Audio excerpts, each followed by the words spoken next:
Hi everyone, my name is Dr. Petrus Swissler. In this video we are going to learn how to use Kicad. Kicad is a tool for creating electronic designs.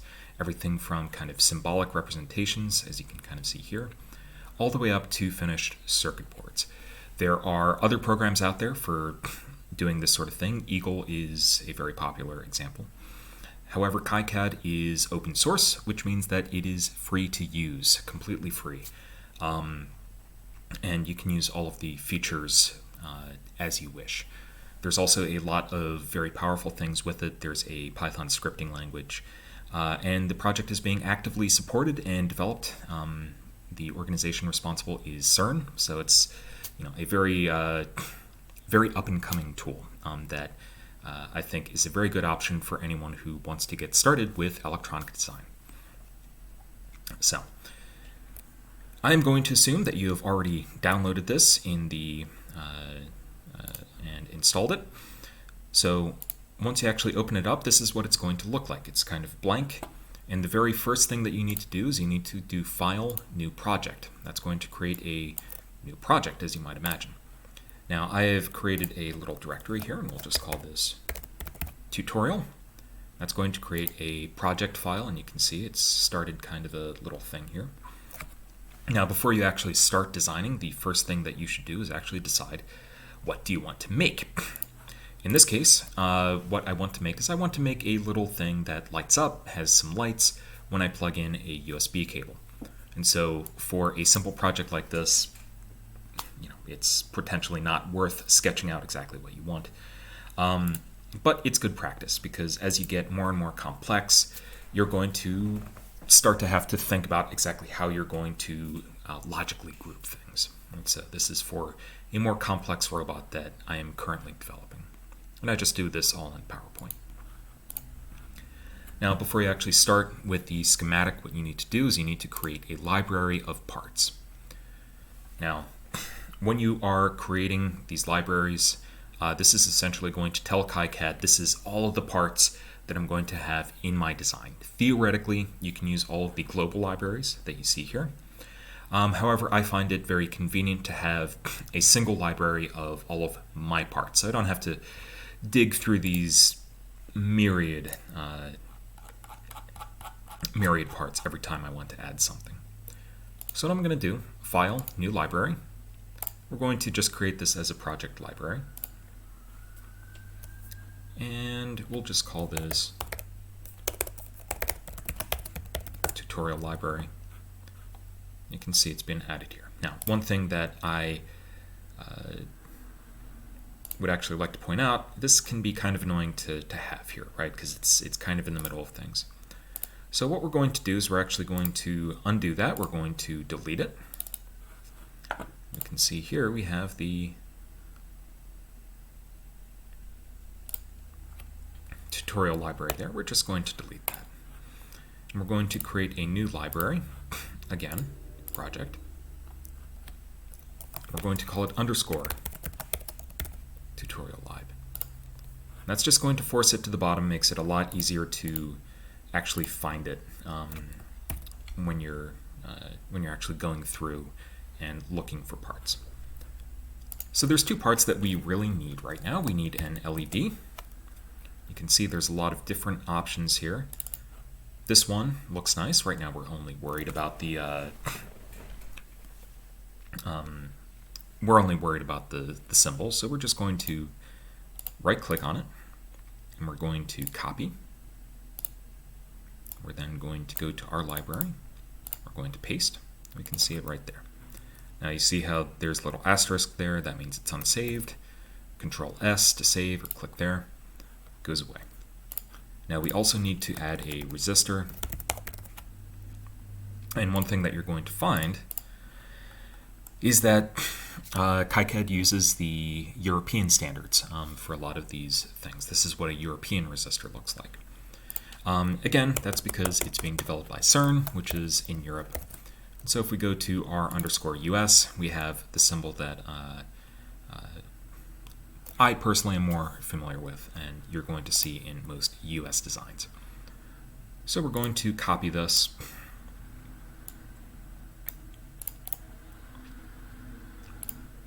And I named it tutorial lib. Oh well, that's fine. So we have those. Now there's a few other things that we need to do. We need to add a power symbol.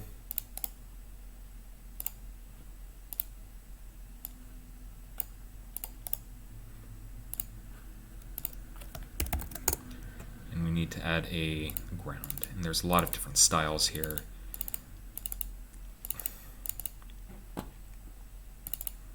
This is the one that I personally use.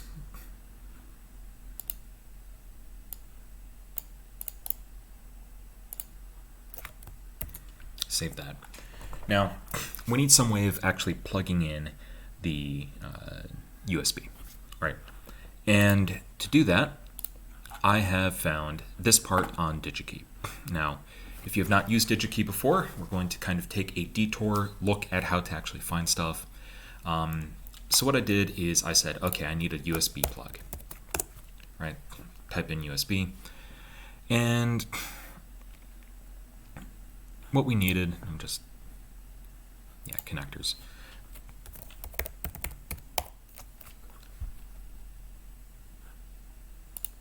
So I found the connectors thing.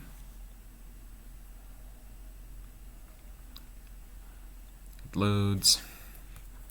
And we have right here, USB, DVI, HDMI.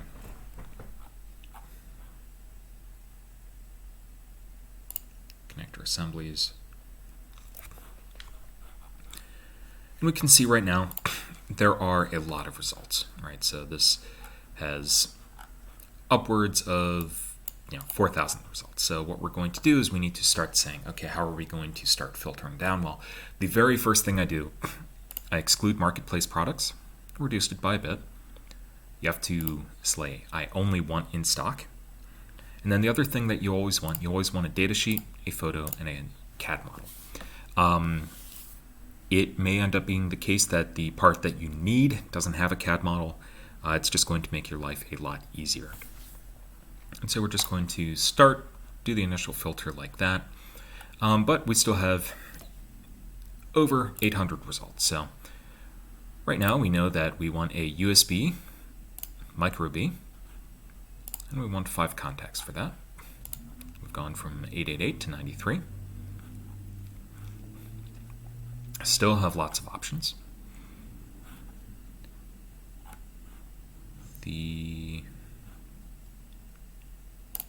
Want it to be active, right? And we want a surface mount.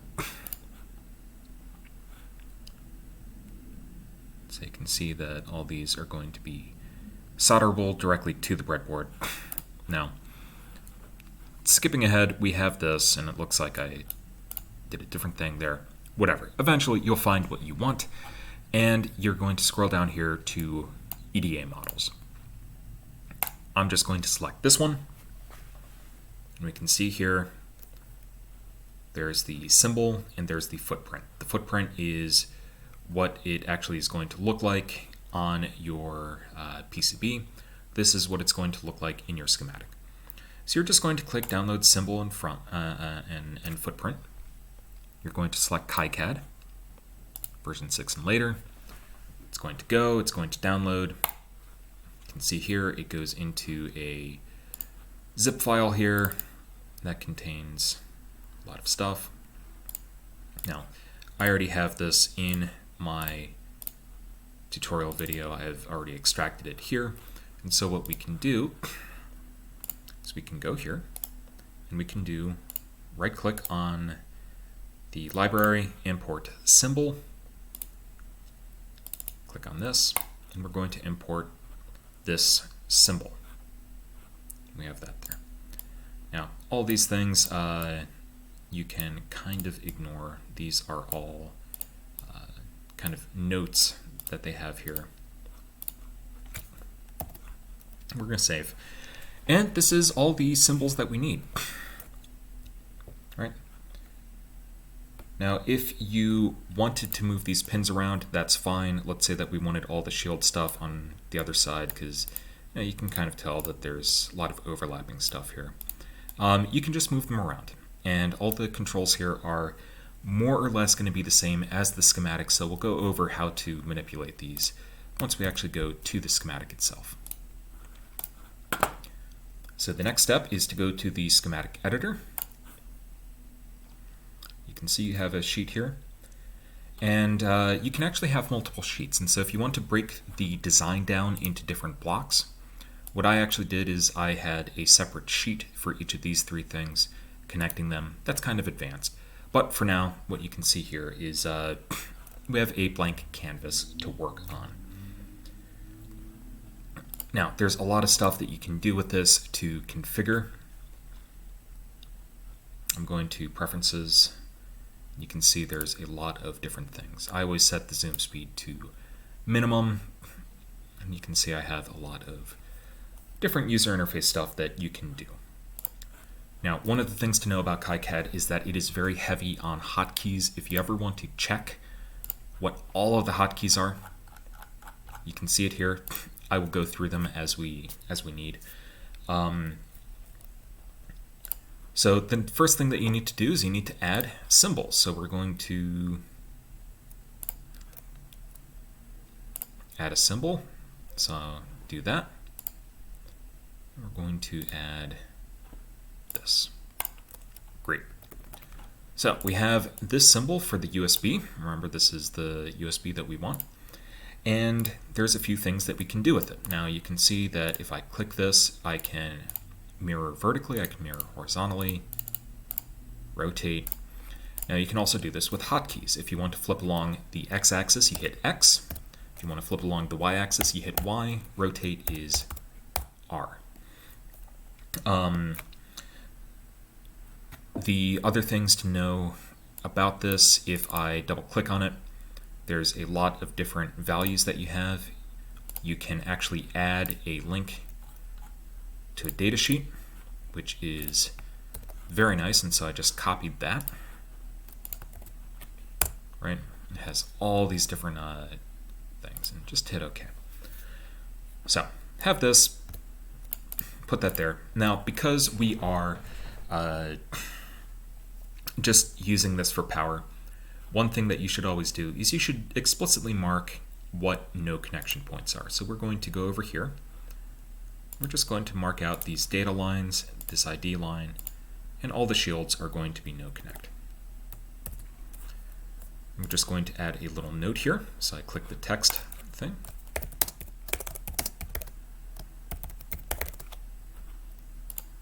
You can see I added that there. If I wanted to draw a box around it, what I can do is I can just do that. And that was actually the wrong tool for doing it. I should have done these down here. All right, have that. Great.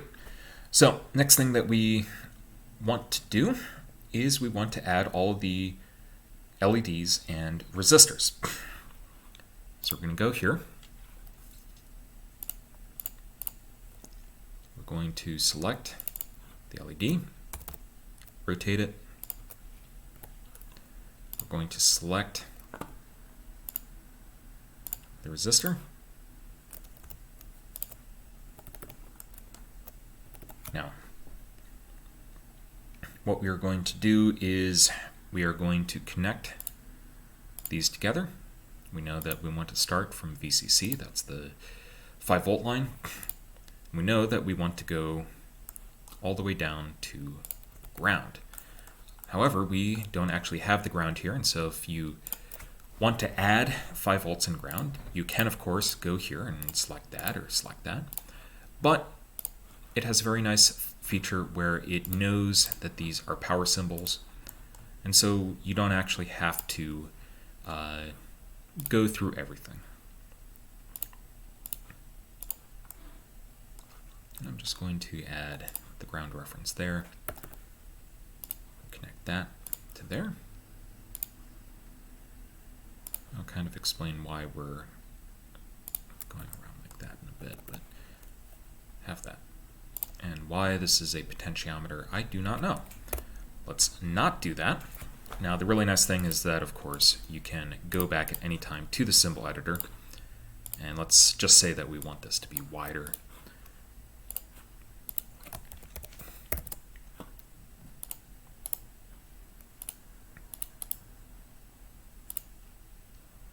There we go. We're just going to delete that symbol.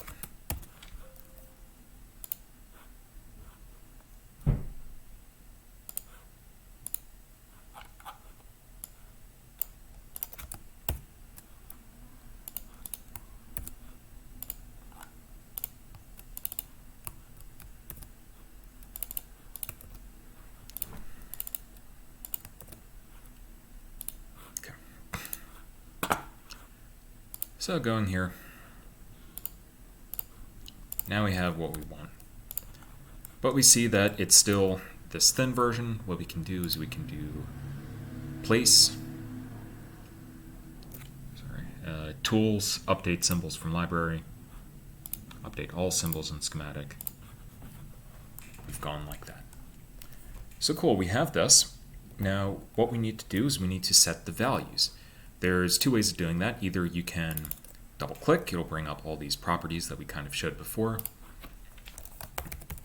Call that red. You can see that's changed that. Double click as that. But another thing that we can do is we can click and hit V for value. And we're going to set this to 510 ohms. Cool. Now what we do next, if we want to kind of just place a lot of these, we can copy. That's Control C, Control V, Control V. You can see all of these are being given distinct names. Let's just place 7 of them right there. And if I just go down all the way like that, you can see that everything is automatically connected. So we can kind of move that like that.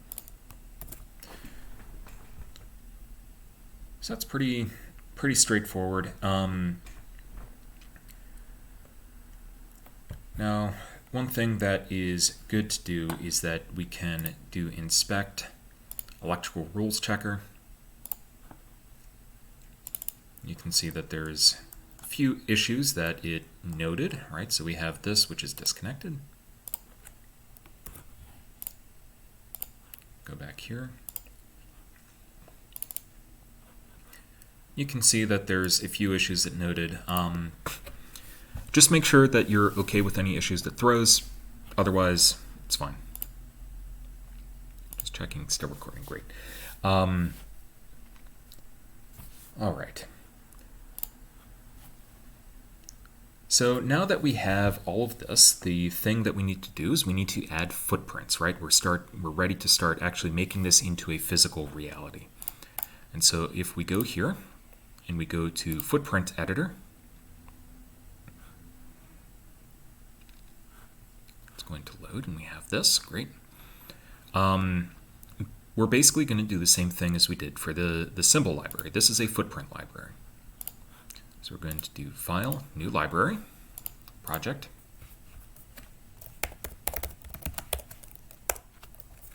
Do the exact same thing, underscore.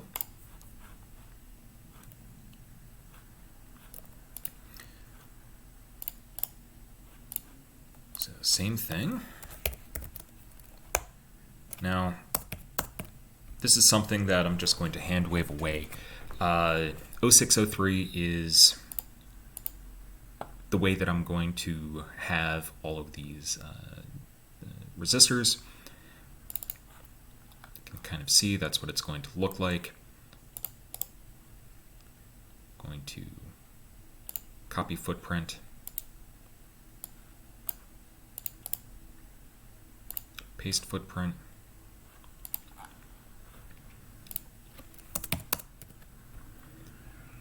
Diode.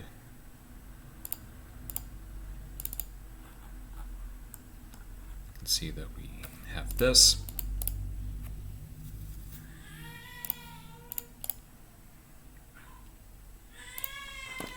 And my baby is crying, so I will pause and be back in a second.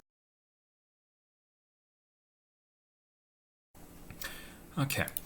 So what we see here is, of course, that you have some directionality on this, but I like to actually have the triangle and actually have a little representation of the symbol on the footprint. And so if we look here, what we're going to see is that the pin number 1 corresponds to the negative side. Pin number 2 corresponds to the positive side.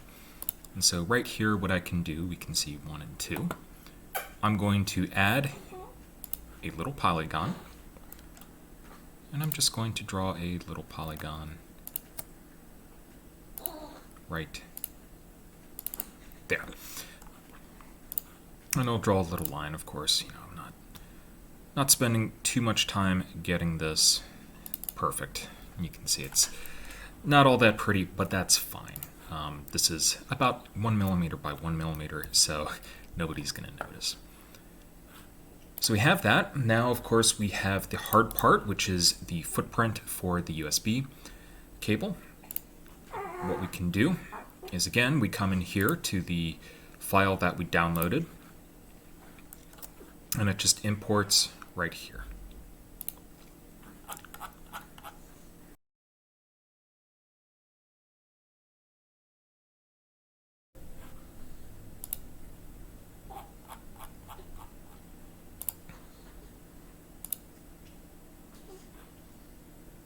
There we go. Okay. Okay, so what I did there, apparently I had to save it into the tutorial library. So have that, which means that we have all of the footprints that we actually need. And so we can go back to the schematic, and what we have to do is we need to assign a footprint to all of these. And so the easiest way of doing it, well, one way of doing it, you double click and you have all this, right? And so we can see the actual footprints that we have here. And what I could do is I could go ahead and I could assign a footprint one by one. Tutorial, right? And we got this LED. Double click, hit OK. That's going to be very annoying to do for all of them. The easier way to do it is to go to Tools, Assign Footprints.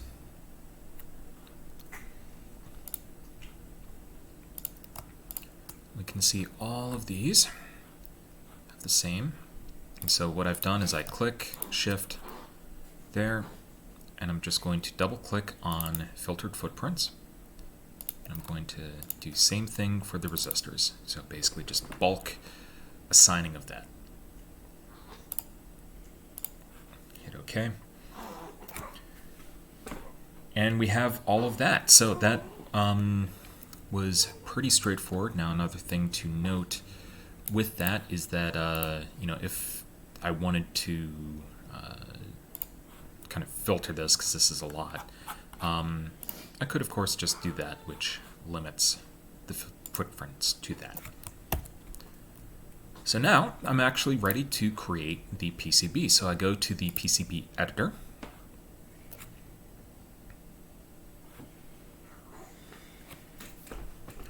Open it up. And what I need to do is I need to start actually update this with the changes from the schematic. So what I do is I'm going to click this button here, Update PCB with changes made to schematic. Update PCB. We can see all the parts have been added here. Now, if you look down here, you can see unrouted 26. That corresponds to all of the lines that have not actually been routed as physical lines. Now, one thing I want to do is I want to take this USB and I want to put it on the back. Now, there's a lot of similarities here, right? So I hit R to rotate like this. However, if I flip it, F, it's going to put it on the back. And what you see is that this is now on the back side. You can see some of the copper stuff here. Red is front, blue is back. I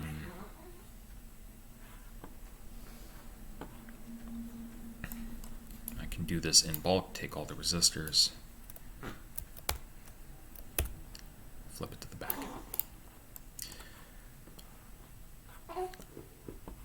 before we actually start doing stuff, well, this is going to be good as point as any. I think my baby wants some food.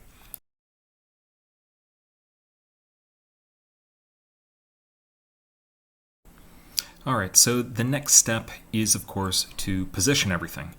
Now, just because of how we have everything set up, kind of the easiest way to do that is going to be to first place all the LEDs on the front, then we'll place all the resistors on the back.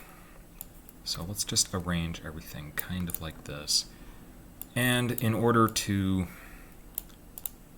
have some school pride, we will make a little N. It's not going to be a terribly pretty N, but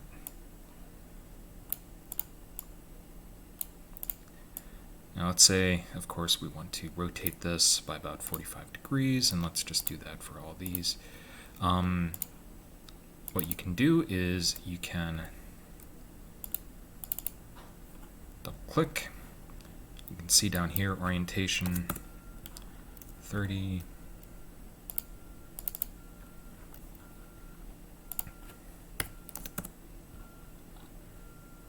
That's not what we want.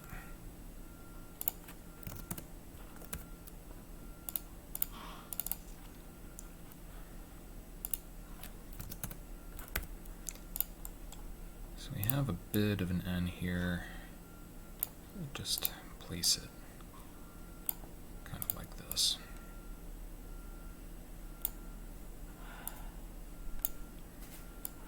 And again, all we're really looking for is good enough.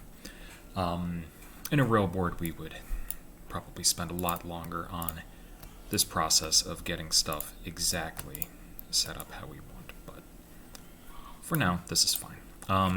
Now you can see that we're obviously snapping to specific locations. If you want to change that, you can see that the grid can be set to different resolutions. Baby crying again.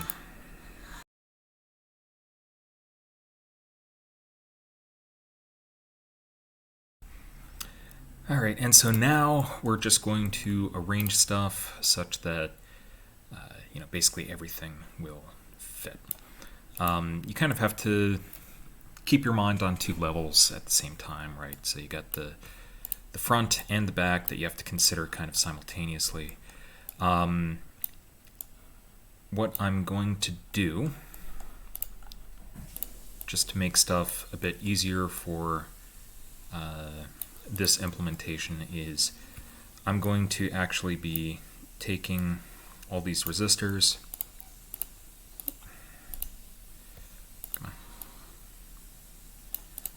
and I'm just going to be putting them on the back side of wherever they are. And I'm just going to offset them very slightly, just so it's easier to tell where they are.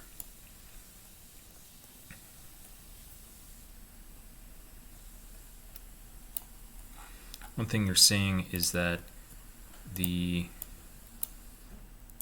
where you are clicking is what is actually going to be snapping to the grid. Again, if this were an actual project, we'd be going into a lot more detail. But one thing I'm actually going to do, I'm going to hide the top. You can see I can actually hide a lot of these different things. And that's just going to make stuff a bit easier for me.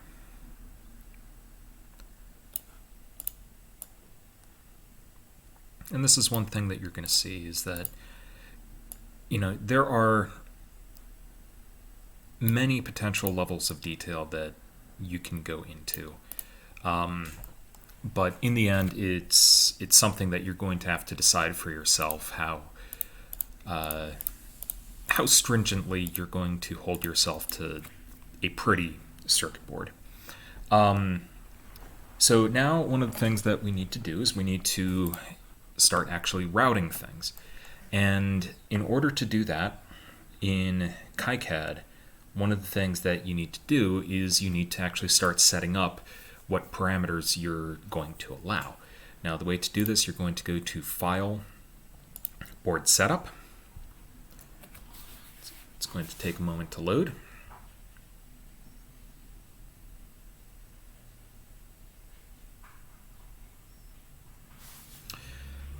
And what you really want to go down to, of course, you have all these different options, but you're able to set different minimums and maximums. And the thing that you really need to consider is the fact that, ultimately, these are going to essentially come down to what the manufacturer is able to provide. Now, the manufacturer that I like to use is OSH Park. They are based in the US, they're in Oregon, so there's no sales tax, which works out really well for academic reimbursement. And I find that their quality is very good. Now, they have a little document here called Design Rule Setup. These are called design rules. And design rules are essentially how you tell the software. I'm just repositioning the window to make it a bit easier for myself.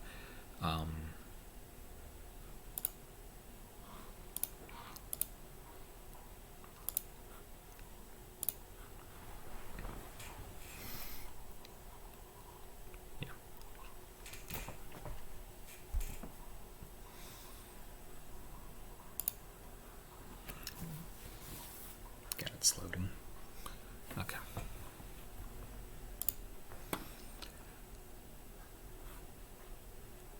All right, so what you're going to see here is that there's a lot of different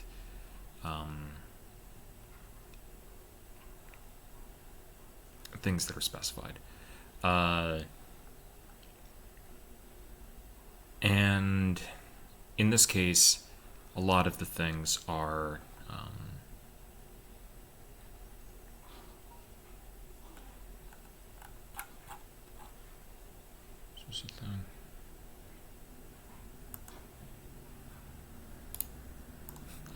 great.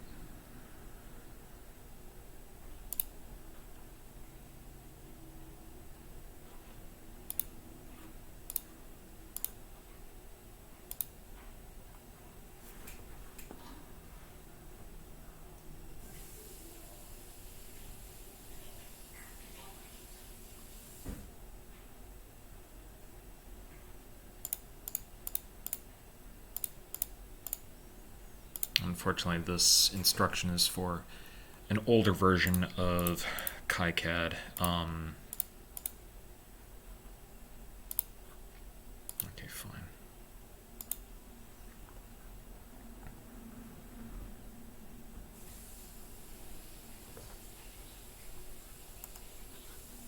Yeah, this is actually easier to go. So what you can see here is this is kind of going to define what they can do for their two-layer boards. And in this case, we're looking at a two-layer board. So they have a lot of information here, and you essentially just have to go from this website to the board setup. And really the important things to look at here is trace spacing. So we're going to 0.1524, trace width, 0.1524. The annular ring is going to be 0.127. All of these are millimeters.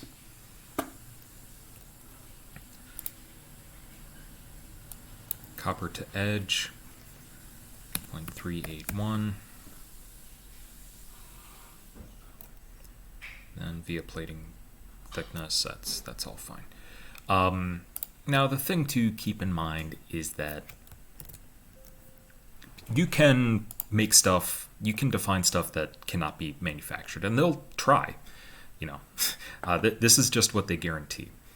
So what we're going to do here is we can actually go ahead and just check that all of these defaults match what they can do. And I just happen to know that with all these via holes,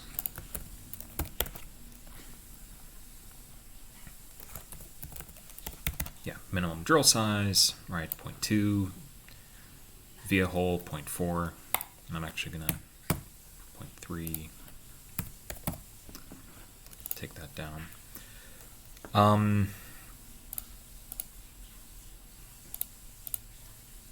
And there's one other thing that needs to be, yeah, tent vias. Tented vias, essentially what they are, you're going to put solder, anti-solder stuff on top of the vias. So we're going to say, okay, the defaults are fine. If you want to get more aggressive, you'll need to dig more into this. However, we're basically good to start connecting. Now, the way that you start connecting, you're going to start out, you're going to click on this, Route Tracks X. You're going to click on that, and you can see it highlights where you're trying to go. Now, I'm going to go down here. In order to go to the bottom, I need a via to go through the board. You can see it places it there. Click there, and it routes. You can see unrouted has gone down. I'm just going to repeat this process.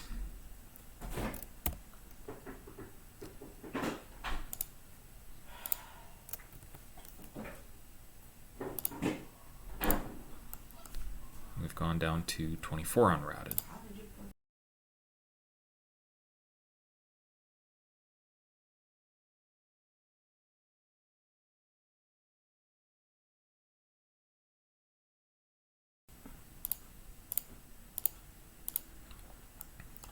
Now we have 6 unrouted. So one of the tricks here is going to be to try to find out what exactly is unrouted.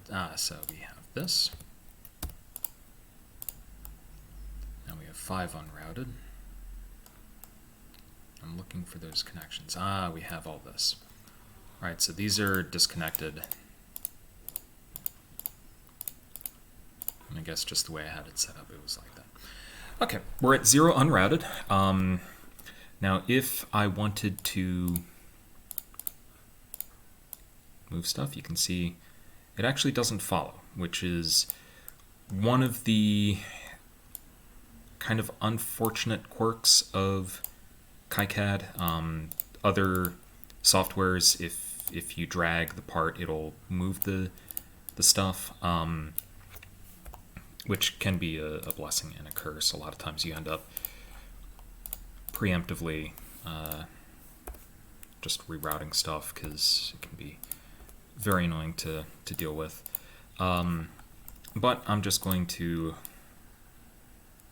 move that back into a position, and all I'm going to do is to do that. We're back to 5 unrouted, which we now are.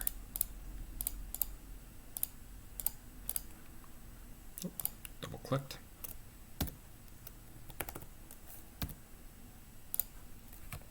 There we go.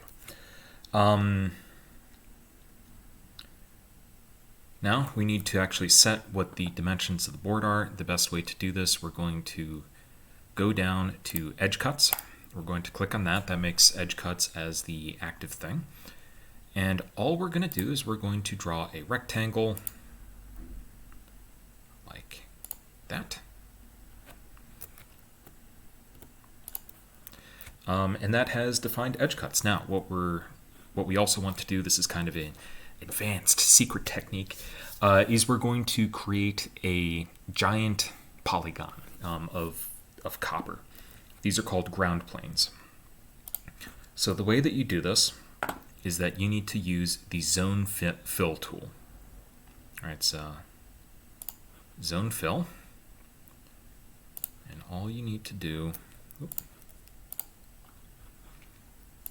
going to select both. I'm going to say that this is for ground, and Just going to go ahead.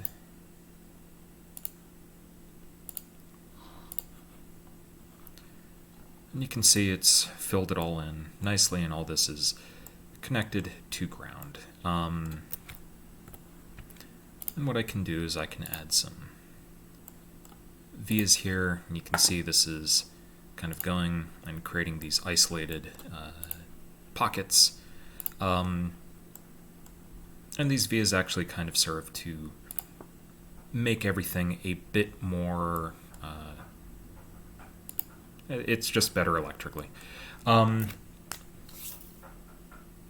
So we have that. Everything is great. This is pretty much exactly what we want. Obviously, if this were an actual thing, I'd be going into a lot more detail. Might add more LEDs, but what we do next is we need to do a very similar thing where we check the electronics. We need to check the design rules here. And so right here, show the design rules checker window. Again, we're going to run DRC. It's checking everything. There were no errors, but there were a few warnings. For the most part, warnings are okay, but you need to make sure that you're okay with them, right? So silk screen clipped by board edge, and you can see it's zooming to all of these. Silk screen overlap, that doesn't matter, right? So all of these are related to silk screen. That's kind of the white image that you see on it. So it doesn't really matter. So that's great. We are now ready to actually order the PCB, have it ordered. And so what you need to do is to go File. Well, before you do that, quick sanity check. One of the cool things that you have here, you can do View, 3D Viewer. And a lot of these components actually have 3D models associated with them. And you can see, that's what your PCB is going to look like. Obviously, you don't have the USB thing here, but that's fine. So now we're going to go File, Fabrication Outputs, Gerbers. This is basically like G-code for 3D printers, except it's for PCBs. We're going to set the output directory. Best way of doing that is just put it right there.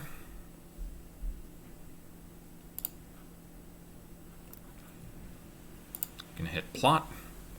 It goes through. That's basically the slicing aspect of it. And the other thing you need to do, fabrication outputs, drill files to tell it where to drill.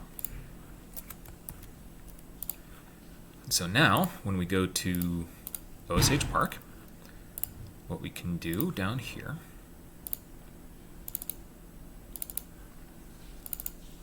is we can take all this, compress it to a zip file. Doesn't really matter what it's called, but we're just going to grab that. You do, of course, have the option of uploading your actual Kicad files. Generally, you don't want to do that. It's basically the equivalent of uploading your SolidWorks file instead of your STL file. If you're doing everything open source, it doesn't matter. If you are working for someone, then of course, you don't want to give away the actual design. You want to give away what the design looks like. And so here, we can look, we can see this is basically what we want. Email.